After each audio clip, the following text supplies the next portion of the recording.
Ho, ho, ho! It's Tarquini!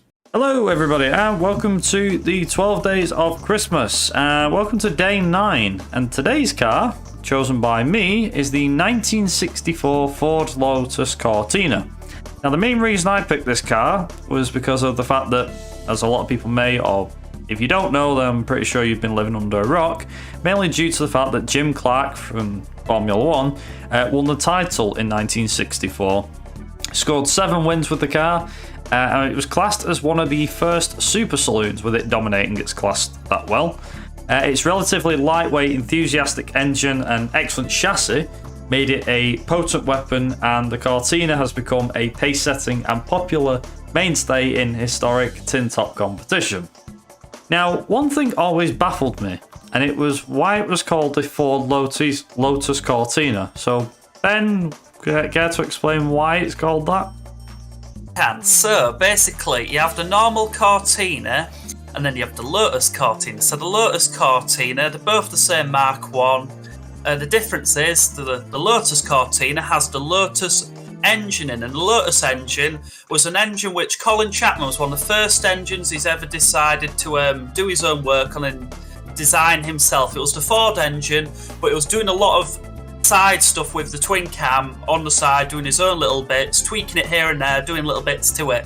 And then Walter Hayes of Ford came and asked Colin Chapman if he would fit the engine into one of the cars. They tested it for Group 2 homologation, and Chapman quickly accepted it, and it worked really well. So then after that, they would send Ford's Cortinas, Mark 1s, to Lotus. Lotus would then tune them with the engine, and then they would go and be sold on as a Ford Lotus Cortina. So that's where it comes from.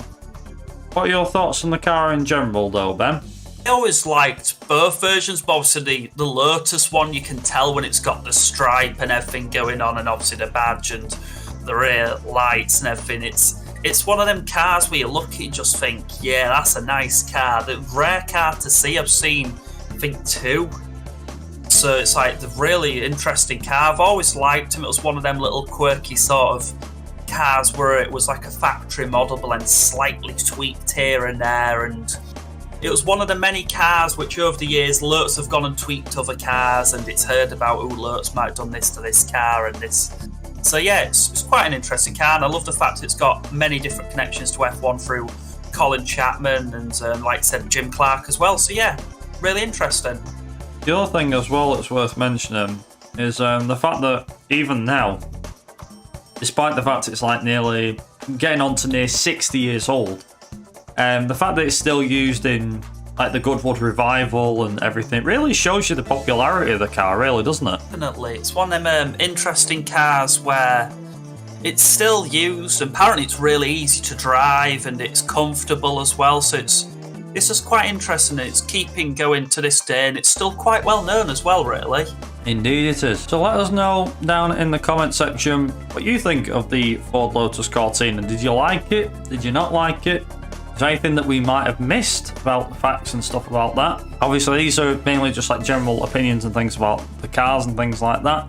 But yeah, interesting car for today. We've obviously got 3 more cars to go.